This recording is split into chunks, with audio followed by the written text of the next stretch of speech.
Օրինակի անգամ ավելի շատ է, քան նախկինում հայտարարված հարկը։ Խոսքը ֆիզիկական անձանց մասին է։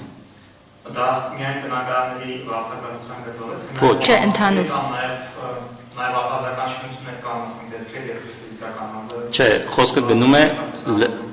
հայտարարման համակարգով վճարվող հարկերի մասին։ Հայտարարման համակարգով վճարվող հարկերը, ինչպես նախկինում այնպես էլ հիմա, խոսքը գնում է ֆիզանց գործարքների մասին։ Այսինքն ձեր ասած դեպք օրինակ որ արտադրական ձեռնարկություն եւ այլն, ֆիզանձը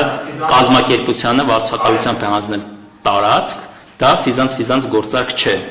Եվ այստեղ կա հարկային գործակալ, այն է արտադրական ձեռնարկությունով վարձակալությամբ վերցնում է տարածքը եւ նախկինում եւ հիմա էլ իրենք են վճարում հարկերը ֆիզանձի փոխարեն եւ դա համակարգի ներդրման հետ առնվազն հարկերի վճարման մասով ուղիղ կապ չունի։ Ամենից շատ է ունես է դիմում է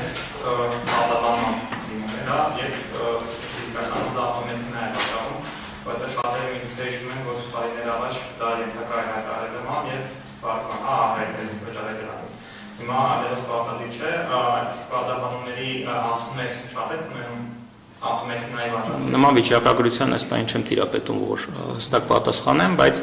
գույքի օտարումը եւս հայտարարման ենթակա է, ուրիշ բան, որ գույքի օտարումը շատ դեպքերում հարկման օբյեկտ չէ եւ տվյալ պարագայում եւս հարկման հարց չի առաջանում, այլ բան, եթե գույք ասելով օրինակի նկատի ունենք կրիպտոակտիվների հետ կապված կարգավորումները նոր են գործողության մեջ դրել եւ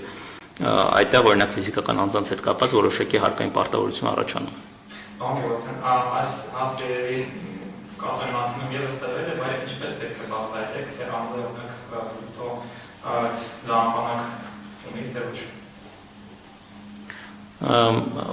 Ըստ էության միջոցառումների ենթակա չտան ոչ տան բացահայտեն, բայց ըստ ի սկզբանե հնարավոր է դա թե ոչ։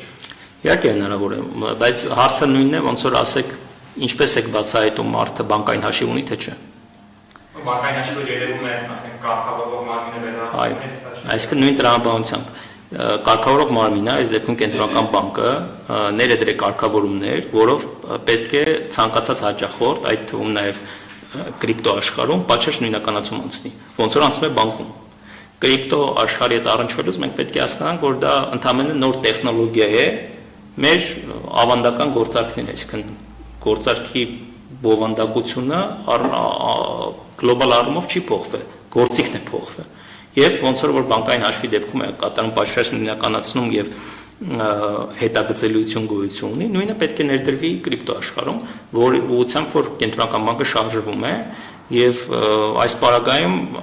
թերևս ես կարծում եմ, որ կրիպտո գործարքները կարող են լինել շատ ավելի հետագծելի իրականում։ Շատ լավ, ձեր հարցը խնդրեմ։